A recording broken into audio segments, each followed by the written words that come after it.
Hello, everybody. Well, it's good to be back with you. I hope your Christmas and New Year's were good and that you stayed safe and healthy during it, and that the new year is off to a good start for you as well. I wanted to begin today, the new year, by sharing a message with you from the book of James. If you're familiar with the book of James, it was written by Jesus' half brother, also known as James the Just. James had become the leader in the church at Jerusalem, and he wrote this book, which was really a letter he had written. The letter went out to churches throughout the Middle East, Asia Minor, and into Europe. By the time James had written this letter, which was probably sometime in the early to mid 40s AD, people within the church were struggling. They were struggling with living out in a practical way their everyday faith. They were experiencing troubles, they had conflict, there was infighting within the church, and certainly there was some persecution from outside of the church. But my focus today is the first chapter of James, because I believe that God can still speak to us today through what James wrote almost 2,000 years ago. So I wanted to begin James chapter 1, verses 2 through 4. I'd like to read a little bit for you. This is what James writes. He says, "Count it all joy, my brothers and sisters, when you meet trials of various kinds. For you know that the testing of your faith produces steadfastness. And let steadfastness have its full effect, that you may be perfect and complete, lacking nothing."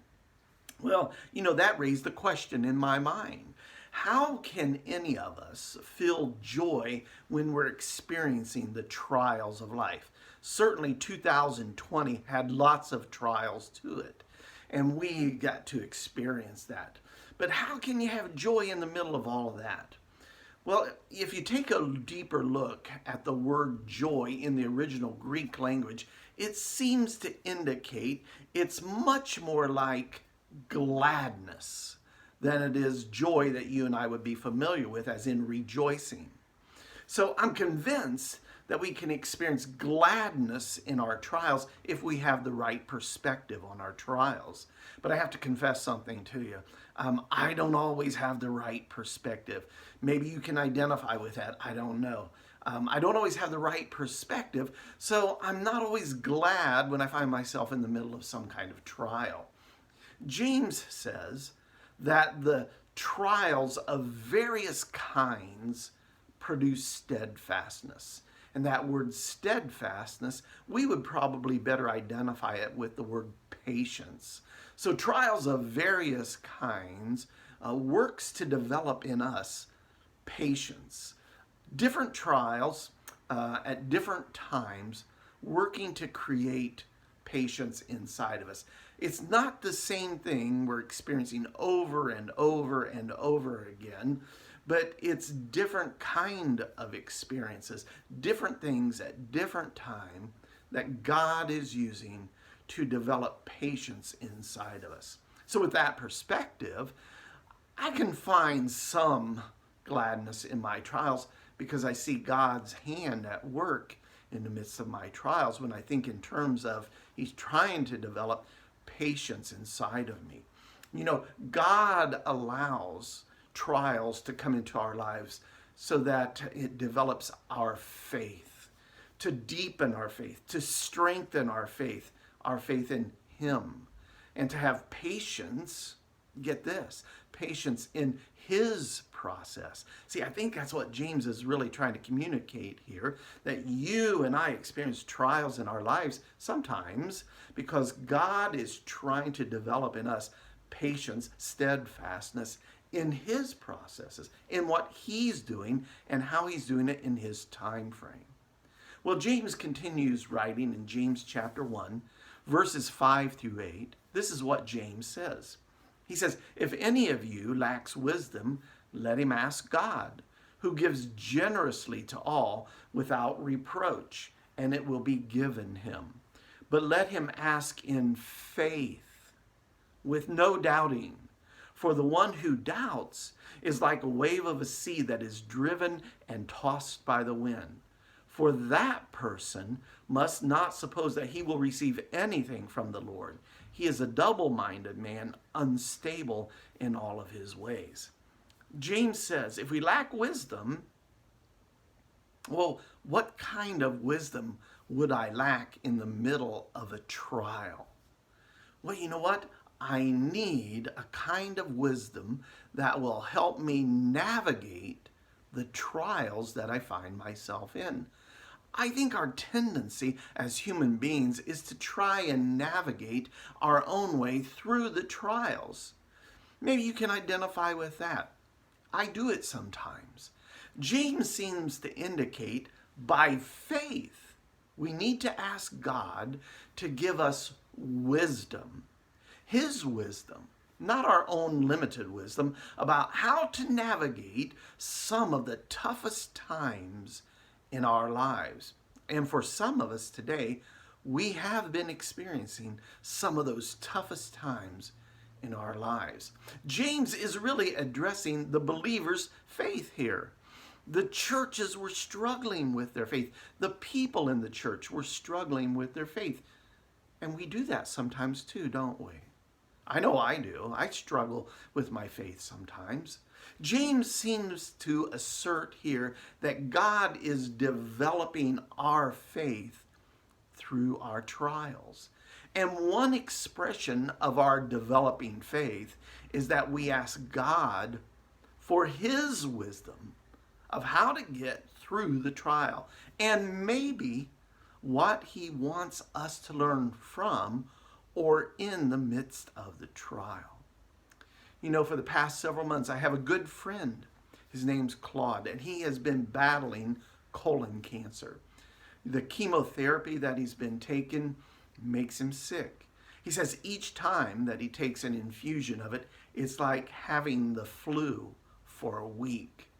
You know, I don't think any of us would choose to have a trial like colon cancer. I know my friend Claude wouldn't have never wanted to go through this, you know, going through what he's going through. Just listening to him talk, I know he'd rather not be going through that.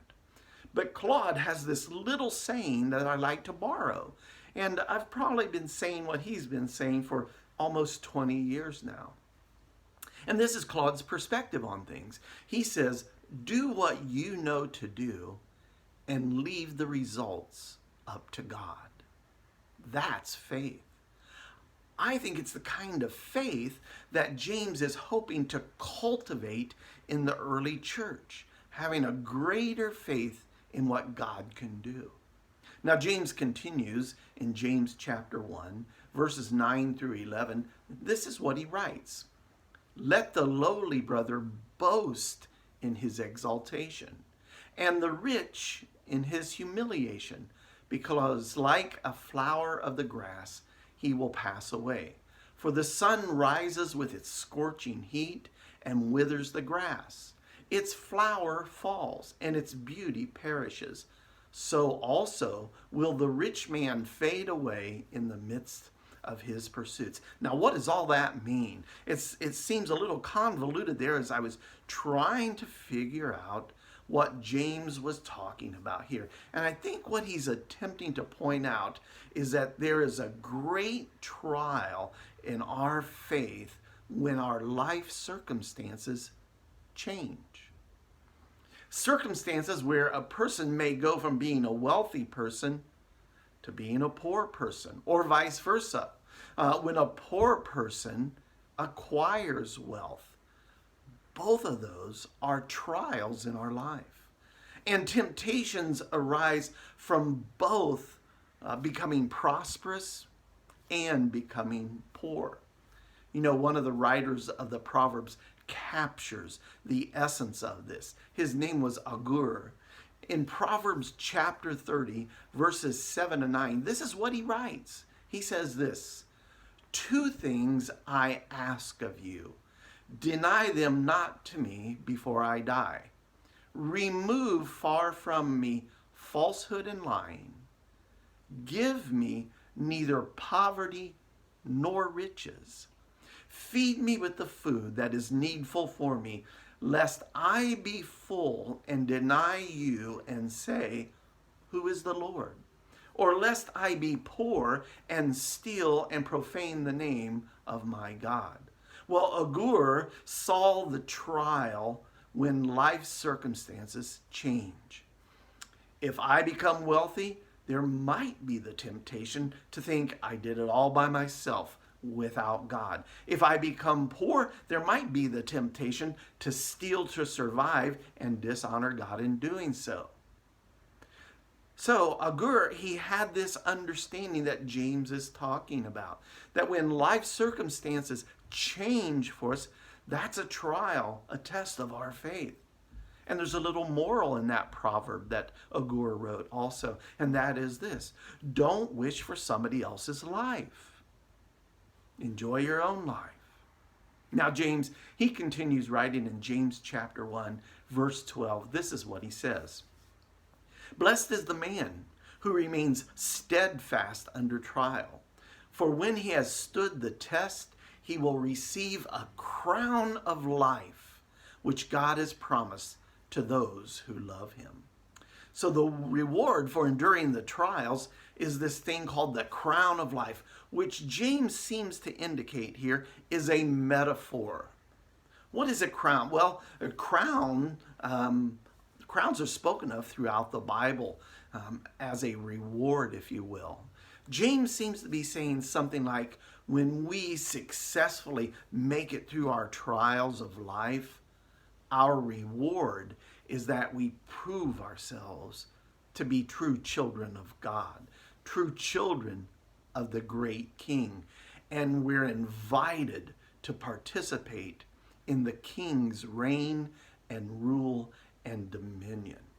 I think that's what James is getting at here when he talks about the crown of life. We kind of enter into God's life and live it with him as he reigns and rules.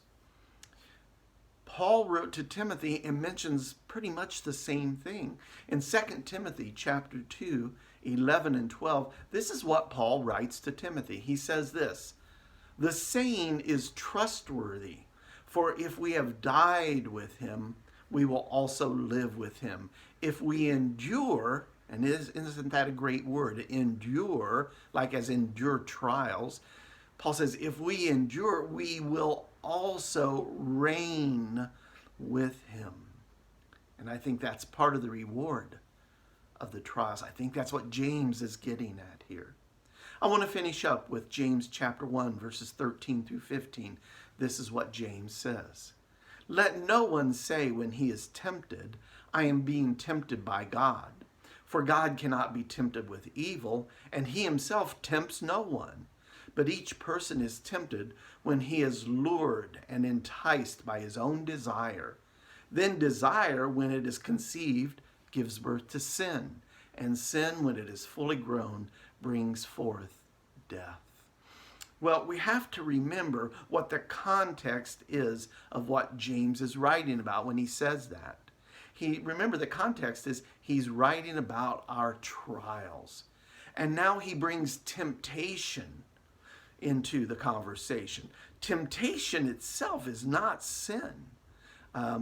We all experience temptations in life. We don't always act on them. So temptation in and of itself is not a sin. And that reminds me of an old German saying. The saying is this: you can't prevent birds from flying over your head, but you can keep them from making a nest in your hair. Well, remember, temptation isn't a sin, but here James begins to talk about temptation. I wonder if the temptation James is speaking of is the temptation to give up on our faith development or to accuse God of doing us some kind of wrong when he brings trials into our lives. God doesn't tempt us with evil in the midst of our trials. If some evil comes out of our trial, it's because we've responded that way to the trial. James says we can experience joy or gladness when we find ourselves in the middle of a trial. knowing that God is allowing the trials to bring us to a point of perfection. Remember, that's what James said way back in the beginning there. He says so that we would be made perfect. And that word perfect really means completeness. So if we think of it in the sense of completeness, it means this. It means the consummate human integrity and virtue. See, that's what God is trying to cultivate in us. And that's what James is pointing out when it comes to our trials and any associated temptation with them. That's what God's trying to cultivate in you and me through our trials. And that's something to be glad about. He wants us to be more perfect people, more like Him, more like Christ. And He loves us and cares about us enough to help us to cultivate that in our lives. Well, I hope you found some nuggets of truth in that today, that James sees that there's good things in our trials. I hope the next time you're experiencing a trial, the next time I'm experiencing a trial, that we'll see it through this lens of being glad, because we know God's at work in making us the kind of people that He wants us to be. Until the next time, God bless all of you. Take care. I'll see you soon.